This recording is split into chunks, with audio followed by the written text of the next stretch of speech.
வணக்கம் விவாஸ், நான் தான் உங்க mister Prasanna. First of all வந்துட்டு நான் ஒரு விஷயம் சொல்ல விரும்புகிறேன். ஆரி ப்ரோ என்ன நினச்சி பிக் பாஸ் வீட்டுக்குள்ளே போனாரோ அது வந்து சக்ஸஸ் ஆகிடுச்சு, அவருக்கு ஒரு சாட்டிஸ்ஃபேக்ஷன் கிடைச்சிருச்சு அந்த வீட்டில் அப்படின்ற ஒரு விஷயத்துக்கு நான் வந்து வாழ்த்துக்கள் சொல்லிக்கிறேன். அதுக்கு காரணம் வந்துட்டு நம்ம ஓட்டிங் பண்ணனால தான் அவர் வந்து ஃபஸ்ட்டு சேவ் ஆனார். ஓகேவா? இதுக்கு வந்து ஒரு விஷயம் சொல்லிட்டு நம்ம வீடியோக்குள்ளே இப்போ போக போகிறோம். என்னடா கமல் சார் வந்துட்டு பொசுக்குன்னு ஆரி ப்ரோவை சேவ்னு சொல்லிட்டாரு, நம்ம எவ்வளவோ எக்ஸ்பெக்ட் பண்ணோம், ஆனால் வந்துட்டு ஒரு சப்புன்னு முடிஞ்சிருச்சே அப்படின்ற மாதிரி இருந்தது. அதே மாதிரி இன்னைக்கு பாலா சேவ் ஆனது கூட ஏதோ கமல் சார் ஒரு பர்ஃபார்மன்ஸ் பண்ணாரு, அந்த பர்ஃபார்மன்ஸ் கூட ஆரி ப்ரோவுக்குன்னு எதுவும் பண்ணல. இதெல்லாம் பார்க்கும்போது லைட்டாக பொறாம இருக்குமோ. இன்னைக்கு Hamam collar of the week அது வந்துட்டு ஆரி ப்ரோக்கு தான். அவருடைய கொஸ்டின் வந்து ஆரி ப்ரோ கிட்ட நெகட்டிவா இருக்கு அப்படின்ற மாதிரி நியூஸ் வந்திருக்கு. ஆனா ஆரி ப்ரோ அதை பாசிட்டிவா கொண்டு போவாரு அப்படின்ற ஒரு நம்பிக்கை நம்ம எல்லாத்துக்குமே இருக்கு.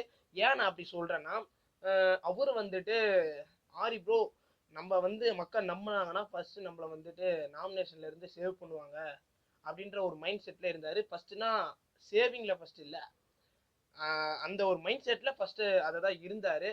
தென் அதுக்கப்புறம் நிறையா மென்டல் ஒர்க்ஸு, அதுக்கப்புறமேட்டு நிறைய டிப்ரெஷன், அதெல்லாம் அவர் நல்லாவே பார்க்க முடிஞ்சது இந்த வாரம்.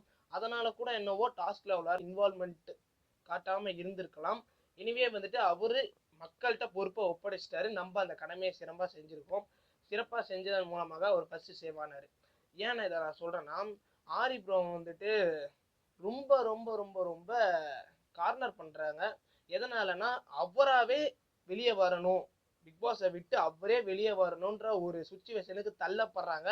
அப்படி அதுக்காக தான் இன்னைக்கு காலர் வந்துட்டு ஃபோன் பண்ணியிருக்காங்க ஆரி ப்ரோக்கு. என்னடா இது சம்பந்தமே இல்லாம ஃபைனலுக்கு முன்னாடி வந்துட்டு கால் பண்ணி பேசுறாங்கன்றது எனக்கே புதுசா இருக்கு. பார்க்குற உங்களுக்கும் இருக்குமா? இருக்கும். ஏன்னா இதுல இருந்தே தெளிவா தெரியுது, அந்த ஸ்பான்சர் டீமும் விஜய் டீமும் தென் அதுக்கப்புறம் ஏகப்பட்ட பாலிடிக்ஸ் இருக்கு. இவங்கெல்லாம் சேர்ந்து ஆரி ப்ரோ வந்து ஃபைனல்ஸ் வந்துட்டாங்கன்னா அவங்களுடைய ஒரு நினைச்சிட்டு இருக்க அந்த விஷயத்துக்கு ஆரி ப்ரோ வரமாட்டாரு. அது நல்லாவே தெரியும். இப்போ விஜய் டிவியில் வந்துட்டு கூப்பிட்டு வந்து நீங்கள் வந்து கெஸ்ட்டாக உட்காருங்க, இந்த ஸ்டார்ட் மியூசிக்கில் வாங்க, கலக்கப்பதியாக இருக்குவாங்க அப்படின்ட்டு வந்து கூப்பிட்டா அவர் மேக்ஸிமம் வரப்போகிறது இல்லை.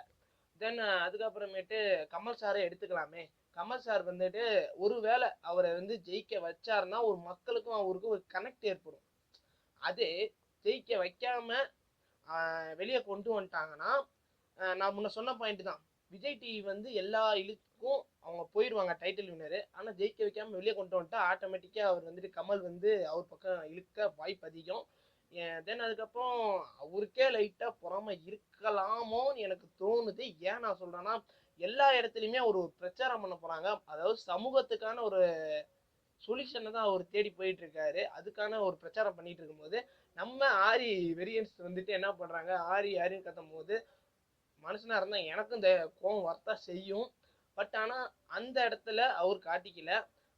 இந்த ஒரு சில காரணங்களால என்னவோ ஆரி ப்ரோ வந்துட்டு சேவ் ஆன விஷயத்த ரொம்ப சப்புன்னு முடிச்ச மாதிரி எனக்கு தெரிஞ்சுது. ஏன்னா அது அவருக்கே ஆரி ப்ரோக்கே ஒரு கெஸ் பண்ணிட்டாரு. ஓகே, நம்மள மக்கள் நம்பிட்டு இருக்காங்க அப்படின்ற ஒரு விஷயத்த அவர் கெஸ் பண்ணிட்டாரு. அதுக்கப்புறமேட்டு ஒரு சில கமெண்ட்ஸ்லாம் பார்த்தேன், எனக்கே வந்துட்டு கடுப்பானுச்சு. ஆரி ஃபேன்ஸ் நான் ஒன்று சொல்கிறேன், பாசிட்டிவாக நினைங்க. ஏன் அப்படி சொல்கிறேன்னா, ஆரி ப்ரோ வந்துட்டு எதையுமே தாங்கக்கூடிய ஒரு மன வலிமை அவருக்கு இருக்குது. இந்த கால் வந்துட்டு அவரை வந்து என்னதான் நெகட்டிவாக காட்டினாலும் அவருடைய கேரக்டர், அவருடைய பிஹேவியர், அவருடைய பேச்சு எல்லாமே நமக்கு பிடிச்சு போய் தான் நம்ம வந்து ஒரு ஃபேனாக நம்ம இருக்கோம். அதை வந்து என்னுடைய பொறுத்த வரைக்கும் என்னன்னா, அவருக்கு அந்த பதில், அந்த காலருடைய பதிலுக்கு வந்து ஒரு தகுந்த பதிலாக கொடுக்கணுன்றது தான் நான் வேண்டிக்கிறேன். அதே மாதிரி ப்ரொமோலாம் வரிசையாக பார்க்கும்போது அவ்வளோ ஒரு டிப்ரெஸ் ஆன மாதிரி தெரியல. ஏன் சொல்லனா, காலர் ஆஃப் த வீக் வந்துட்டு எப்பவுமே ஸ்டார்டிங்னே கேட்டுருவாங்க.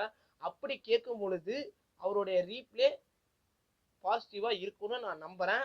அப்படி இருந்தனால தான் அடுத்தடுத்த ப்ரொமோவை நான் பார்க்கும்போது கூட அவ்வளோ ஒரு டிப்ரெஷனா இல்லை. ஆனால் பாலா பயங்கர டிப்ரெஷனா இருந்தார்.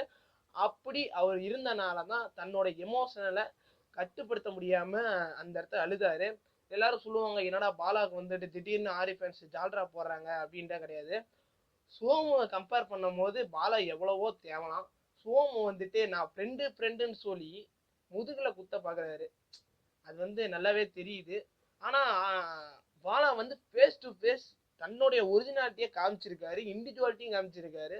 அவர் பண்ண ஒரு சில மிஸ்டேக் என்னன்னா, அவருக்கு பிடிச்சவங்களுக்காக அவர் லைட்டா ஃபேவரட் பண்ணாதான். தென் அதுக்கப்புறம் ஆரி ப்ரோவை அப்படி பேசினாதான். ஆனா அதுக்கே அவர் வந்து உணர்ந்து பேசின மாதிரி எனக்கு ஃபீல் ஆனிச்சு. எதனால நான் அப்படி சொல்றேன்னா, எந்த ஒரு எபிசோட்லயுமே இவ்வளோ க்ளோஸா பேசுறது கிடையாது.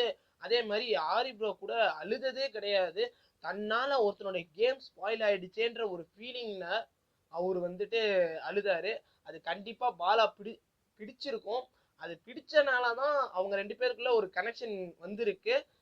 அதே மாதிரி இன்னைக்கு சேவான விதத்தை பார்க்கும்போது கூட பாலா ஆரி ப்ரோவை கண்டிப்பா நம்பியிருப்பாரு. இதுக்கப்புறமேட்டா அவர் ஒரு டாஸ்க்ல பிரச்சனை வரும். விளையாடுற நம்மளுடைய வந்துட்டு விளையாடுற கோணத்தினால பிரச்சனை வர வாய்ப்பு இருக்கும் இல்லையா? நான் அவங்களுக்குள்ள பிரச்சனை வர்றதுக்கு மேக்சிமம் வாய்ப்பு கிடையாது. ஆரி ப்ரோ வந்துட்டு மக்கள் தளபதி அப்படின்ற ஒரு பட்டத்தை வந்துட்டு எல்லாருமே போஸ்ட் பண்ணி புனைப்பெயரோட மக்கள் தளபதி ஆரி அப்படின்ற மாதிரி முன்னாடி வச்சு சொல்லிட்டு இருக்காங்க அடைமொழியில. ஆனா அந்த பட்டம் வந்துட்டு அவருக்கு பிடிக்குமா, அவர் ஏத்துப்பாரா அப்படின்ற ஒரு விஷயம் கேள்விக்குறிதான். தென் அதுக்கப்புறம் மக்கள் நாயகன்னு ஒரு பக்கம் சொல்லிட்டு இருக்காங்க.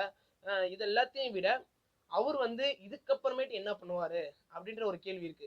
படத்துல நடிப்பாரா, இல்ல எலெக்ஷன் வேற வந்துருச்சு, இதுல கான்சென்ட்ரேட் பண்ண வாய்ப்பு இருக்கா அப்படின்ற பல கேள்வி இருக்கு. ஆனா அதுக்கு முதல்ல நான் ஒரு விஷயத்த சொல்லி ஆகணும். அவர் வந்துட்டு வெளியே வர்றது வேற விஷயம். அது வந்து நான் கமெண்ட்ஸ் பார்த்தனால இதுல நான் ரீப்ளே பண்ண ஆசைப்பட்டேன். இப்ப நான் இந்த வீடியோ போட்டதுக்கு காரணம் முழுக்க முழுக்க என்னன்னா, ஆரி ப்ரோ வந்துட்டு அந்த கால டாஸ்க் மூலியமா அவரை டைவர்ட் பண்ணி அவராவே வெளியே வர தள்ளப்படுறாரு அப்படின்ற ஒரு மைண்ட் செட் எனக்கு வந்துச்சு. எதனால அப்படின்னும் போது உங்களுக்கே தெரியும், ஒருத்தனை ஜெயிக்க வைக்கிறது எவ்வளவு கஷ்டம். அதே மாதிரி அவன் ஜெயிக்கிறதுனால என்ன மற்றவங்களுக்கு யூஸ் அப்படின்றதெல்லாம் யோசிச்சுதான் அந்த டைட்டில் வின்னர் கொடுக்கறதுக்கு வாய்ப்பு அதிகம். ஆனா நம்மளுடைய ஓட்டிங்கை மட்டும் கான்சென்ட்ரேட் பண்ணோம்னா கண்டிப்பா சொல்றேன் வேற லெவல்ல இருக்கும். அவர் வந்து இப்பயும் சொல்றேன், வீட்டுல இருக்கவங்கள நம்பல, ஆனா நம்மளை நம்புறாரு. அதுதான் ஜெயிக்க வைக்கணும்ன்றத நம்புறாரு. நம்ம அவரை ஜெயிக்க வைப்போம் அப்படின்ற ஒரு விஷயத்த சொல்லிட்டு உங்களை அடுத்த வீடியோல சந்திக்கிறேன் நண்பா. நன்றி.